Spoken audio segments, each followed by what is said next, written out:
교과서 속에 숨어있는 과학 원리를 재미있는 실험으로 알아보는 시간. 오늘의 주제는 고등학교 화학 교과서에 나오는 반응열에 대해 배워보겠습니다. 실험을 함께할 선생님을 소개합니다. 음식을 싱싱하게 보관할 수 있는 냉장고, 그리고 여름철 우리를 시원하게 해주는 에어컨은 어떤 원리로 만들어진 것일까요? 오늘은 실험을 통해 발열 반응과 흡열 반응에 대하여 알아보겠습니다. 화학 반응이 일어날 때는 항상 열의 흡수와 방출 현상이 일어납니다.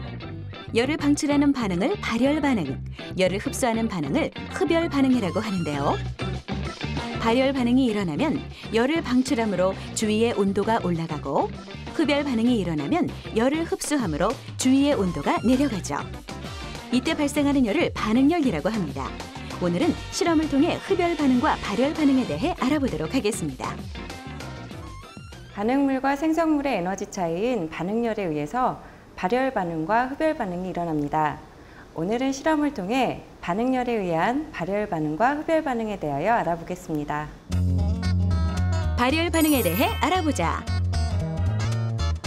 실험에 필요한 준비물은 생석회, 풍선, 삼각 플라스크, 그리고 온도계입니다. 생석회를 약포지에 덜어줍니다. 삼각 플라스크에 3분의 2 정도의 생석회를 옮겨주세요. 온도계를 생석회 속에 꽂아줍니다. 온도를 관찰해 볼까요?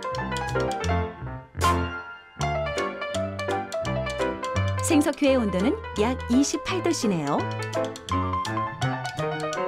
이제 생석회가 들어있는 삼각 플라스크에 스포이트를 이용해 몇 방울의 물을 떨어뜨려 줍니다.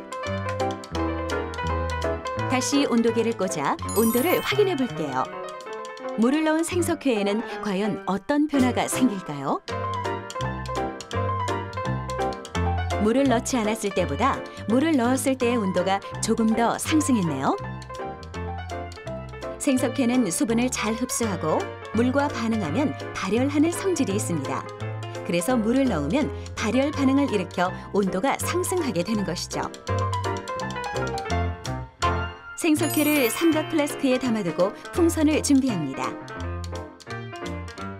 스포이트를 이용해 적당량의 물을 풍선에 넣어주세요.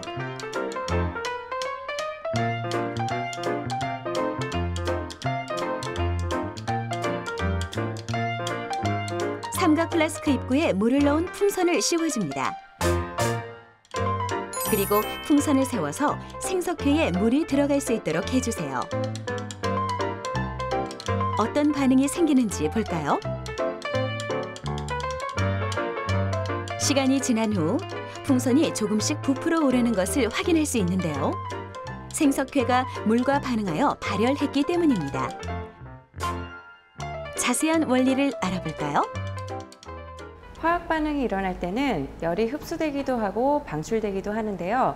반응물의 에너지보다 생성물의 에너지가 높을 경우에는 열이 흡수되는 흡열 반응이 일어나고, 반응물의 에너지보다 생성물의 에너지가 낮을 경우에는 열이 밖으로 방출되는 발열 반응이 일어납니다.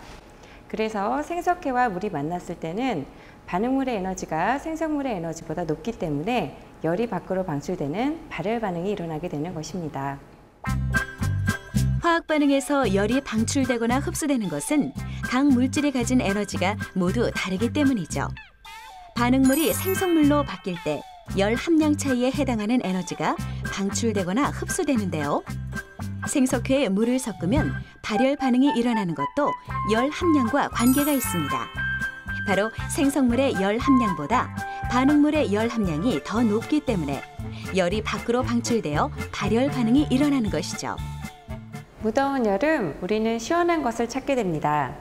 이번에는 흡열 반응과 지시학 반응을 이용해서 색깔이 변하는 카멜레온 아이스팩을 만들어 보겠습니다. 흡열 반응을 이용한 카멜레온 아이스팩 만들기. 준비물은 한약용 봉지, 열 봉합기, 그리고 지시약과 질산 암모늄 등이 필요합니다. 식초와 탄산수를 이용해 양배추 지시약과 반응하는 다양한 색을 연출할 수 있습니다.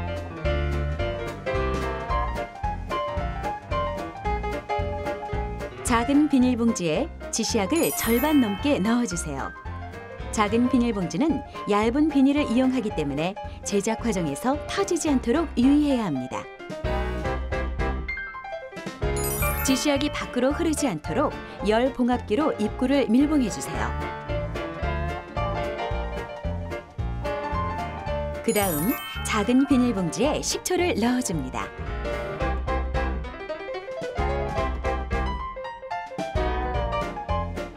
지시약과 마찬가지로 흐르지 않도록 입구를 막아주세요. 탄산수 역시 같은 방법으로 작은 비닐봉지에 넣어줍니다. 3가지 용액이 들어있는 주머니가 완성됐는데요. 식초와 탄산수 주머니를 지시약과 함께 터뜨리면 산과 염기의 반응에 의해 아이스팩의 색이 변하게 됩니다. 한약용 봉지에 적당량의 질산 암모늄을 넣어주세요. 그리고 양배추 지시약과 식초 주머니도 함께 넣어줍니다.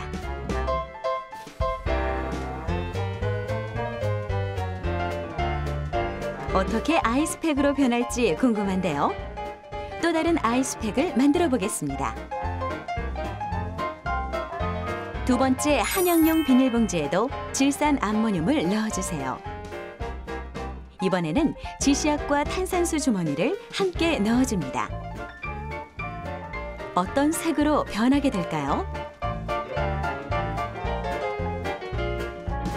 한약용 비닐봉지 안에 넣은 주머니들을 터뜨려야 하기 때문에 꼼꼼하게 밀봉해주세요. 2가지 용액을 넣은 아이스팩이 완성됐습니다. 이제 각각의 봉투에 들어있는 주머니를 터뜨려 볼게요. 한약용 비닐봉투 안에 들어있는 주머니들을 세게 눌러서 터뜨려 주세요. 주머니를 터뜨릴 때에는 위치를 잘 확인하고 확실하게 터지도록 해야 합니다.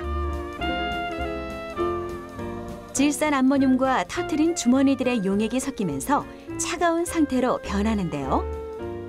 주머니 속 용액들을 잘 섞어주면 산과 염기의 반응에 의해 색깔이 변하는 것을 볼 수 있습니다. 왼쪽은 양배추 지시약과 탄산수를 섞은 아이스팩, 오른쪽은 양배추 지시약과 식초를 섞은 아이스팩인데요. 오른쪽 아이스팩의 색이 더 진하게 보이는 이유는 식초가 더 강한 산성이기 때문입니다.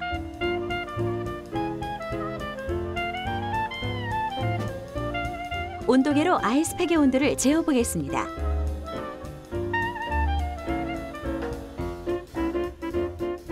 온도가 내려가는 것이 보이시죠? 질산 암모늄은 물에 녹으면 열을 흡수하는 성질이 있는데요. 주변의 열을 흡수하면서 흡열 반응을 일으키게 됩니다. 즉, 반응이 일어나면서 주위의 열을 흡수하는데요. 봉지를 세게 눌러 안에 있던 주머니를 터뜨리면 질산 암모늄과 반응하죠. 그래서 아이스팩을 손에 쥐었을 때 손의 열을 흡수해 차갑게 느껴지는 것입니다.